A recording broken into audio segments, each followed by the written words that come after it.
이 창세기 15장 1절부터 7절은 하나님께서 공식적으로 아브라함의 믿음을 의롭다라고 인정해 주시고 우리들의 믿음의 조상이 되게 하는 사건입니다. 창세기 15장 1절에 이후에 여호와의 말씀이 환상 중에 아브라함에게 임하여 이르시되 아브라함아 두려워하지 말라 나는 내 방패요 너의 지극히 큰 상급이니라 이렇게 증거하고 있습니다. 이 구절의 그 배경을 좀 잠시 살펴봅니다.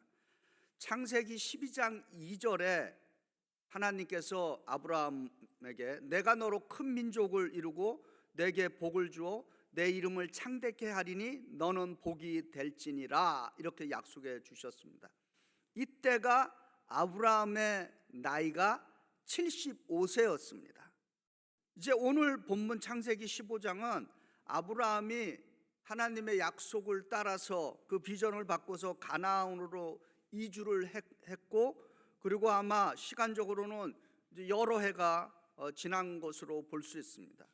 지금 아브라함은 하나님의 약속이라고 하는 그 미래와 그 현실 사이의 그 경계 공간에 지금 처해 있습니다. 아브라함이 하나님께서 주신 비전을 가지고 고향을 떠나왔는데, 아브라함은 하나님께서 주신 이 약속의 성취를 기다리는 시간 동안에 상당히 지치고 불확실한 상황에 빠지게 되었습니다. 이렇게 지치고 불확실하고 답답한 상황 속에 있을 때 하나님께서 아브라함에게 두려워하지 말라라고 말씀하십니다. 하나님께서 아브라함에게 두려워하지 말라라고 하는 이 말씀에는 하나님의 약속과 아브라함의 실제 그 현재 경험하고 있는 삶에는 심한 그 갭이 있는 것이죠. 간격이 있습니다. 그래서 아브라함의 깊은 불안과 그 두려움에 있는 아브라함의 처지를 아시고 계시는 하나님께서 아브라함아 두려워하지 말라 이렇게 지금 말씀합니다. 근데 이때 아브라함은 자신의 현재 상황을 솔직하게 하나님께 말합니다.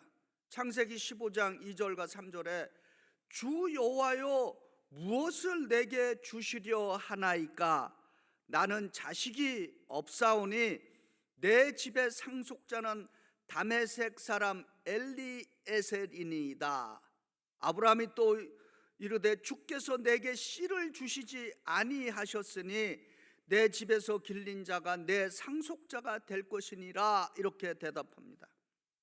이것은 이제 아브라함의 질문, 주 여호와여 내게 자식을 주시고 이 땅을 내가 소유로 받을 것을 그 증거를 무엇으로 알 수 있습니까?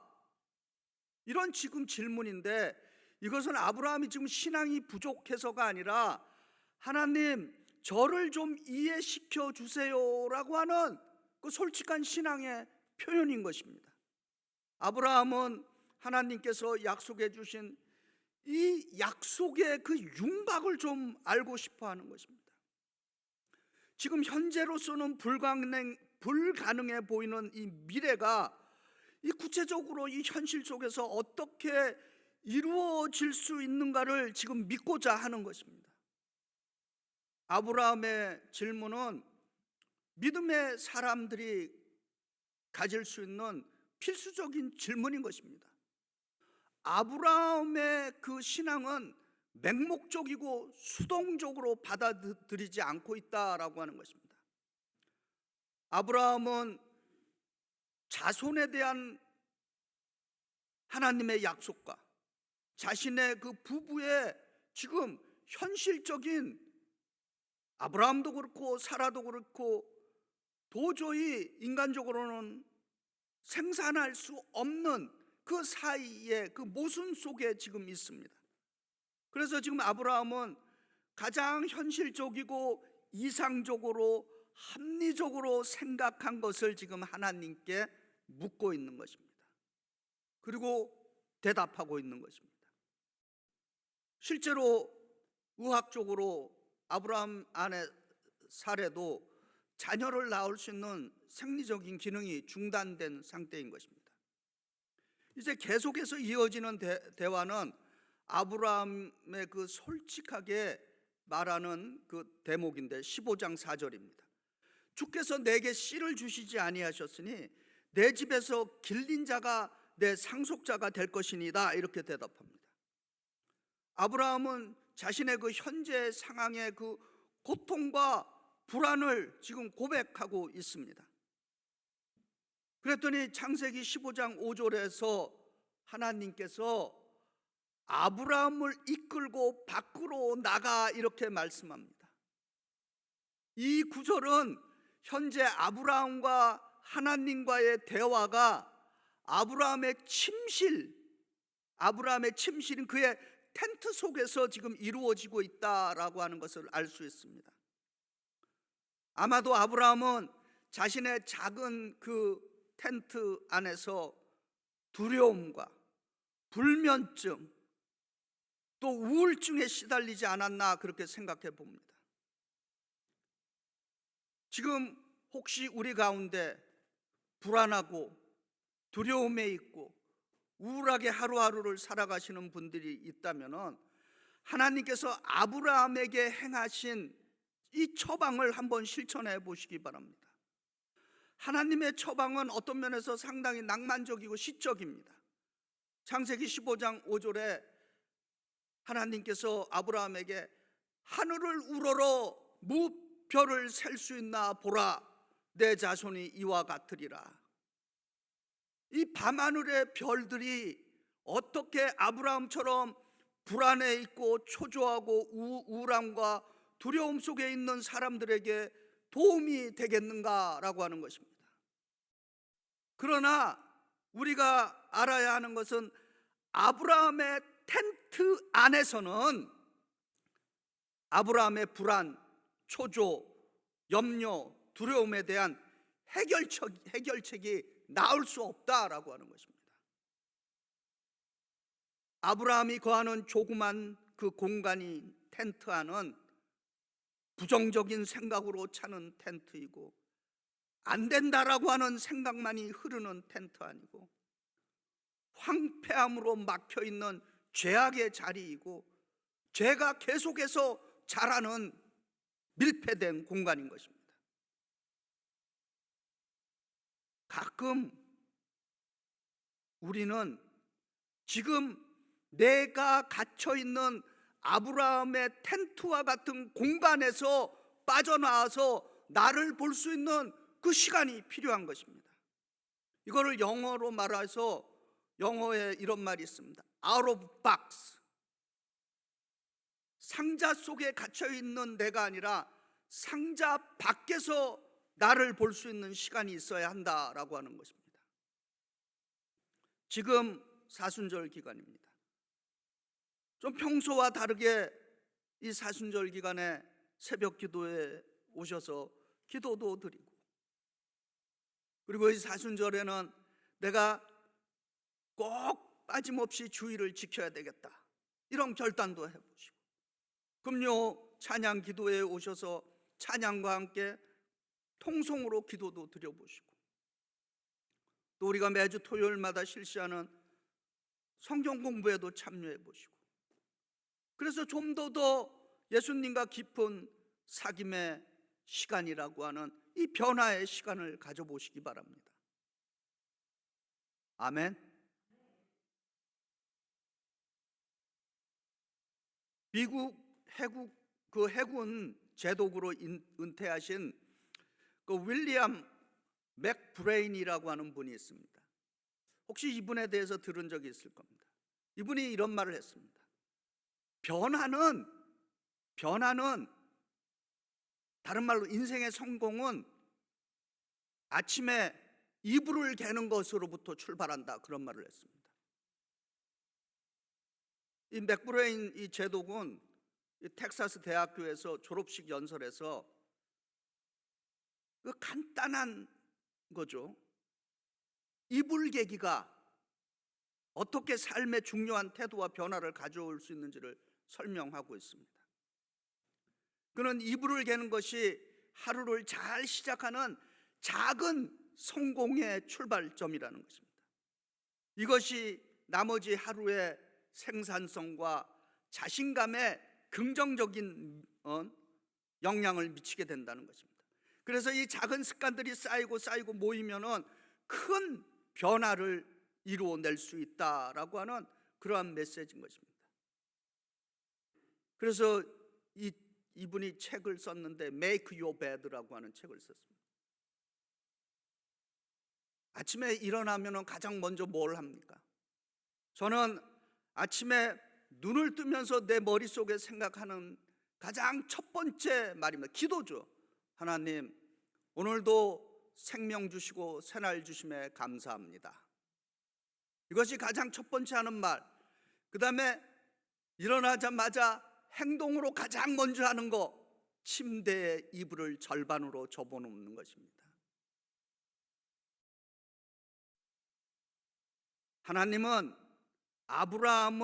텐트 속에 있는 아브라함을 텐트 밖으로 불러내서 깜깜한 광활한 광야에 세워놓습니다. 아브라함을 텐트 밖으로 부르시는 하나님은 아브라함이 갇혀있는 텐트라고 하는 한계 밖으로 불러내신 것입니다. 그리고 창세기 15장 5절에 하나님은 아브라함에게 또 그에게 이르시되 내 자손이 이와 같으니라 이렇게 말씀하십니다. 아브라함처럼 저와 여러분도 하나님의 약속과 성취라고 하는 요 현실, 그 간격 속에서, 그 공간 사이 속에서 우리는 살아갑니다. 우리 역시 현실을 부정하지 말아야 합니다. 그러나 우리는 이 현실의 아브라함에 처한 상황, 불모지에서 생명을, 불가능에서 가능성을, 나이 많은 노년의 사라의 불임의 자궁에서 별처럼 많은 자손을 이루게 하시는 그 현실을 담대히 받아들이도록 하는 것이 믿음이다라고 하는 것입니다. 하나님께서는 이러한 믿음으로 지금 저와 여러분을 초대하는 것입니다. 아브라함이 셀 수 없던 그 수많은 별들은 하나님의 약속이 우리가 이해할 수 있는 그 능력을 초월한다라고 하는 것을 상기시키는 것입니다. 그 수많은 밤하늘의 별들은 우리를 위를 향해서 보도록 합니다. 그것은 우리의 제한된 지평선 너머를 보게 하는 것입니다. 그리고 우리의 메마른 상황에 창조적이고 생명을 주는 하나님을 신뢰하도록 초대하는 것입니다. 다시 창세기 15장 5절로 돌아갑니다. 그를 이끌고 밖으로 나가 이르시되 하늘을 우러러 무별을 셀 수 있나 보라. 밤하늘은 하나님께서 새로운 현실을 그려내는 하나님의 큰 그 미술 도구인 캔버스가 되고 있는 것입니다.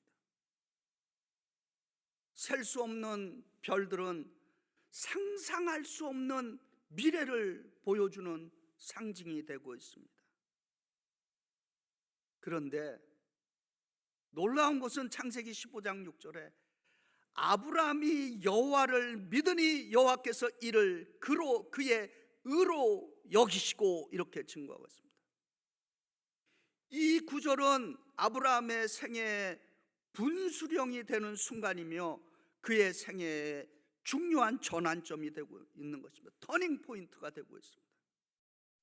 아브라함이 여호와를 믿으니 여호와께서 이를 그의 의로 여기시고, 여기서 우리말로 믿으니 영어로는 believe라고 되어 있는데 히브리어 원어를 풀이하면은 믿는다는 것은 견고함, 안정성, 신뢰의 의미를 담고 있는 것입니다. 풀이하면은 아브라함은 단순히 지적으로 하나님의 약속에 그렇군요, 이게 동의가 아니라 그는 하나님의 약속 안에 자신을 앵커인 확 고정시키고 그 위에 자신의 인생의 무게를 얹혀 놓았다라고 하는 뜻인 것입니다. 할렐루야. 아브라함은 맹목적인 수용이 아니라 죽음이 지배하는 것처럼 보이는 바로 그곳에서 하나님이 새 생명을 가져올 것이라고 신뢰하는 담대한 믿음의 행위를 보여주고 있다라는 것입니다. 그래서 아브라함의 믿음은 현실 도피가 아닌 것입니다. 힘들고 어려우니까 저 하늘을 바라보라, 이런 것이 아니라 오히려 지상의 현실에서 하나님이 주신 미래를 바라보면서 이 현실의 척박함을 받아들이고 극복해내고 있다라고 하는 것입니다. 아브라함의 믿음이 의로 여겨진 것은 별들을 만드신 하나님이 생명이 불가능하게 보이는 곳에서도 생명을 가져올 수 있다고 믿을 용기가 있는 신앙인 것입니다. 우리도 아브라함처럼 보이는 것, 눈에 지금 보이는 것 너머에 있는 것을 믿고 합리적으로 보이는 것 너머에 우리가 상상할 수 없는 그 무엇인가 있다라고 하는 것을 믿어야 할 줄 믿습니다.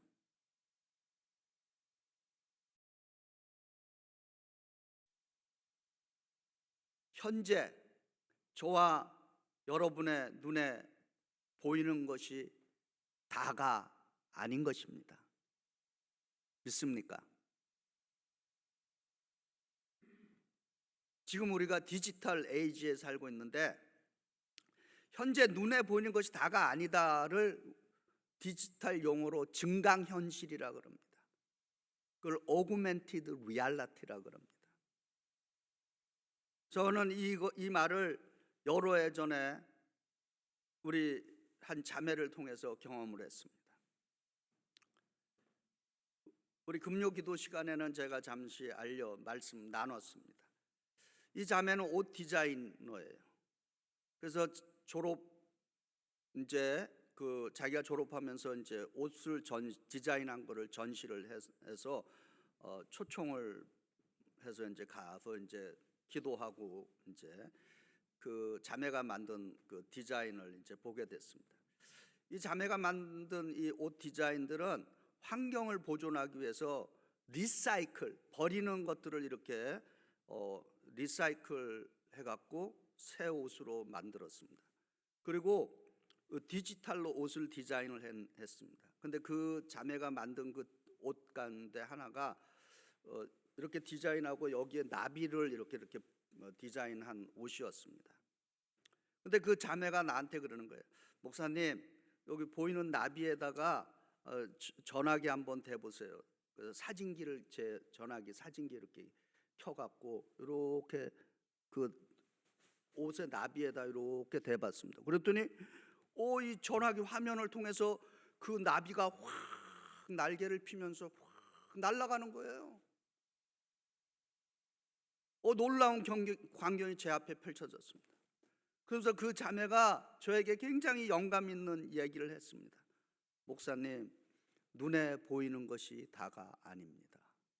그래서 그 친구가 그렇게 얘기하니까 갑자기 제 머리에서 히브리서 11장 1절의 말씀이 탁 스치는 거예요. 뭡니까? 믿음은 바라는 것들의 실상이요 보이지 않는 것들의 증거니라.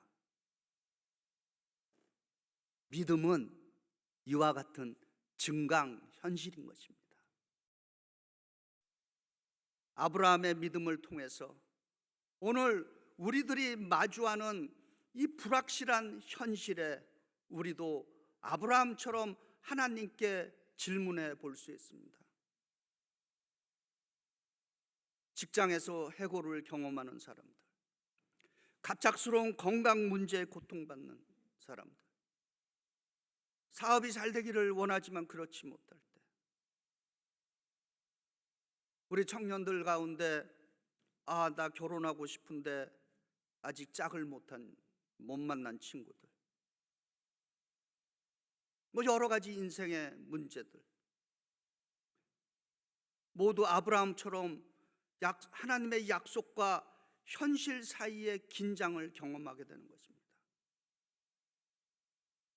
아브라함의 대화에서 우리가 배울 수 있는 중요한 교훈 중 하나는 하나님께 정직하게 질문해 보는 겁니다.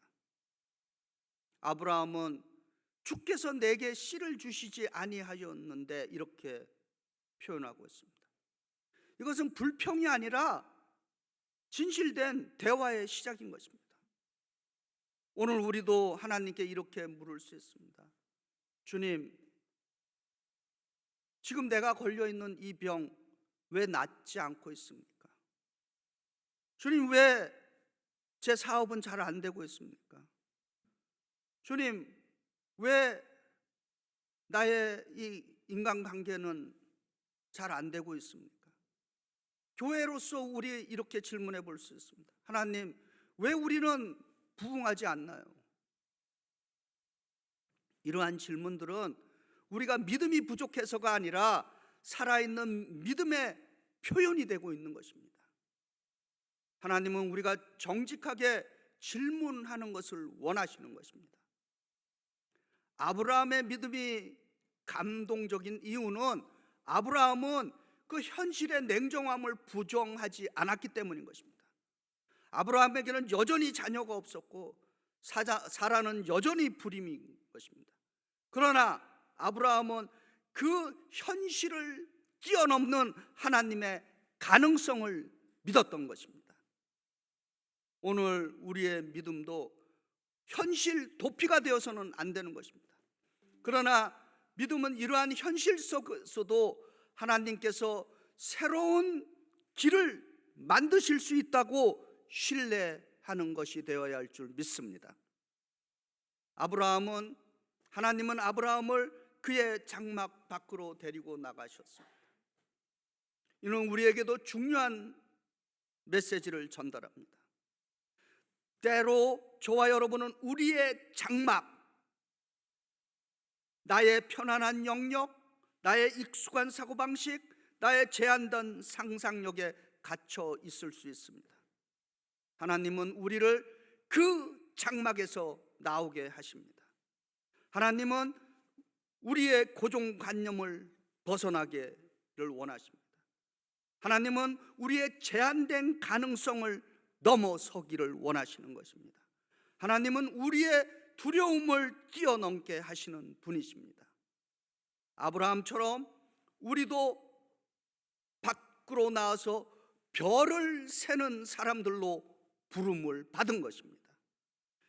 우리가 별을 세는 이유는 흥미를 위해서가 아니라 불가능해 보이는 상황 속에서 하나님의 가능성을 세워 나가는 것을 의미하는 것입니다.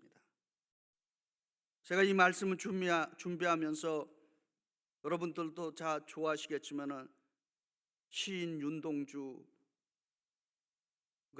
이 성경의 이야기에서 별 해는 밤을 영감을 받지 않았나 이런 생각도 해봅니다.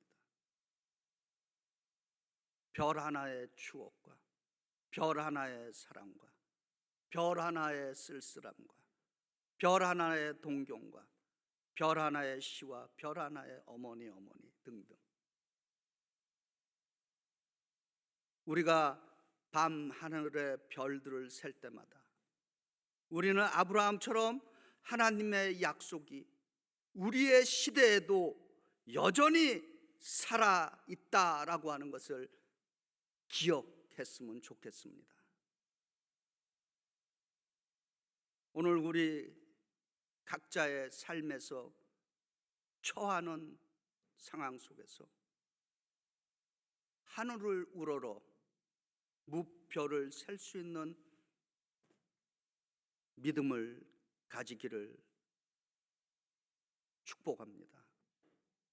지금 우리에게 보이는 현실이 전부가 아니다라고 하는 것을 기억하시기 바랍니다. 하나님의 증강 현실을 통해 우리는 지금 현실 너머에 있는 하나님의 가능성을 신뢰할 수 있기를 바랍니다. 창세기 15장 5절에 이제 여호와께서 이를 그의 의로 여기시고, 영어 성경의 뉴 인터내셔널 버전에서는 이 구절을 이렇게 번역했습니다. He credited it to him as righteous. 무슨 말입니까? 하나님께서 아브라함이 그렇게 믿는 것을 크레딧을 줬다라고 하는 것입니다. 아브라함처럼 오늘 밤은 한번 밖에 나가 보시기 바랍니다. 그리고 밤하늘의 별을 바라보면서 우리의 한계를 넘어서는 하나님의 약속을 굳게 믿으며 하나님께서 우리의 믿음을 의로 크레딧을 주시기를 주의 이름으로 축원드립니다.